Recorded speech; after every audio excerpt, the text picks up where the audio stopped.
गांव के आखिरी सिरे पर, जहां पक्की सड़क खत्म होकर कच्चे रास्ते में बदल जाती थी, वहीं एक टूटा सा कच्चा घर खड़ा था। वही घर किसान हरिनाथ की पूरी दुनिया था। दीवारें मिट्टी की थीं, जिन पर समय ने दरारें डाल दी थीं। छत पर पुराने टीन के पत्थर थे, जो धूप में तपते और बरसात में रिसते रहते।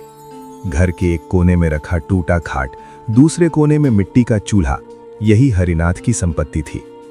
हरिनाथ के पास कुल मिलाकर 2.5 बीघा जमीन थी। वही उसकी रोजी थी, वही उसकी इज्जत और वही उसका सपना। उसी जमीन से वो अपने परिवार का पेट पालता था। उसकी पत्नी धर्मा एक सीधी साधी सहनशील स्त्री थी, जिसने जीवन को कभी शिकायत की नजर से नहीं देखा। उनके 3 बच्चे थे। बड़ा बेटा रघु, जो पढ़ना चाहता था, मंझली बेटी सीमा, जो माँ की तरह घर संभालती थी, और सबसे छोटा गोलू, जो अभी दुनिया को समझने की उम्र में था। हरिनाथ का दिन सूरज से पहले शुरू होता। मुर्गे की बांग से पहले ही वो उठ जाता। धर्मा उसके लिए सूखी रोटी और थोड़ा सा नमक बांध देती। वो बिना कुछ बोले खेत की ओर चल पड़ता। कंधे पर पुराना फावड़ा, पैरों में फटी चप्पल और मन में एक ही चिंता, आज फसल का क्या होगा। उसका खेत उसके लिए माँ जैसा था। वो मिट्टी को छूता, उससे बात करता। माँ, इस बार कुछ दे देना, बच्चों की फीस भरनी है, कहकर वो हल चलाने लगता। लेकिन पिछले कई सालों से मौसम उसका दुश्मन बन गया था। कभी सूखा, कभी ओलावृष्टि, कभी बेमौसम बारिश। इस साल तो हालत और भी खराब थी। सावन बीत गया, भादो भी निकल गया, लेकिन बारिश के नाम पर 2 बूंद भी नहीं गिरी। खेत में दरारें पड़ गईं, बीज बोने का समय निकलता जा रहा था। गांव के बड़े किसान नलकूप चला लेते थे, ट्रैक्टर से खेत जोतते थे। हरिनाथ दूर खड़ा देखता रहता। उसके पास न पैसा था, न साधन। आखिरकार उसे गांव के साहूकार बृजमोहन के दरवाजे जाना पड़ा। बृजमोहन ने बिना दया के कागज आगे बढ़ाया। 6 महीने में पैसा चाहिए, नहीं तो जमीन मेरी। उसकी आवाज में जहर था। हरिनाथ के हाथ कांप रहे थे। उसने कागज पर अंगूठा लगा दिया। उस पल उसे अपनी जमीन नहीं, अपने बच्चों का भविष्य दिख रहा था। कर्ज लेकर उसने बीज और खाद खरीदी। खेत में बीज डालते समय उसकी आंखों में उम्मीद की नमी थी। हर दाना डालते हुए वो भगवान से प्रार्थना करता, बस इस बार फसल हो जाए। दिन बीतते गए, धूप और तेज होती गई। बीज जमीन में दबे रहे, लेकिन अंकुर नहीं फूटे। हरिनाथ रोज खेत जाता, सूखी मिट्टी को हाथ में लेकर देखता और चुपचाप लौट आता। घर का माहौल बदलने लगा था। धर्मा अब ज्यादा बोलती नहीं थी। रघु स्कूल से आकर चुप बैठ जाता।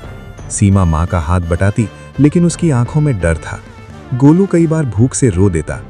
एक दिन रघु ने हिम्मत करके कहा, बाबा, मैं स्कूल छोड़ दूं, काम कर लूंगा।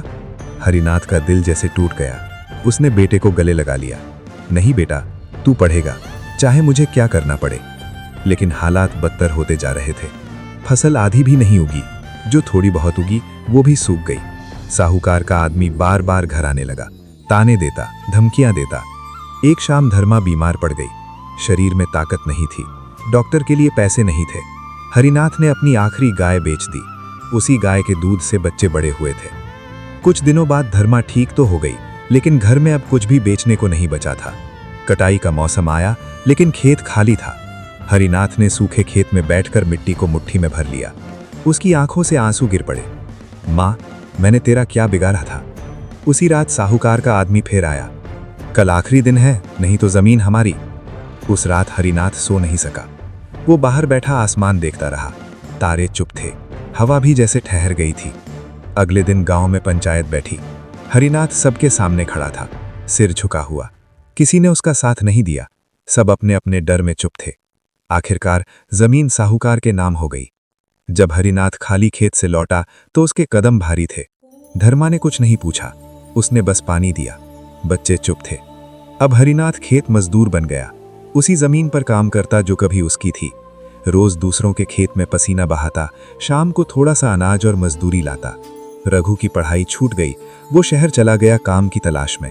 सीमा कम उम्र में ही समझदार हो गई। गोलू अब भी बाबा की गोद ढूंढता। एक दिन खबर आई कि रघु शहर में बीमार पड़ गया है। हरिनाथ के पास जाने के पैसे नहीं थे। वो रात भर रोता रहा। कुछ महीनों बाद रघु लौट आया, कमजोर, टूटा हुआ, लेकिन परिवार फिर भी साथ था। कच्चा घर वही था, गरीबी वही थी, दुख वही था। लेकिन हरिनाथ अब भी सुबह उठता, काम पर जाता, क्योंकि गरीब किसान हारता नहीं, वो बस चुपचाप सहता है। मिट्टी ने उससे सब कुछ ले लिया था, पर उसकी मेहनत और उसका स्वाभिमान अब भी जिंदा था।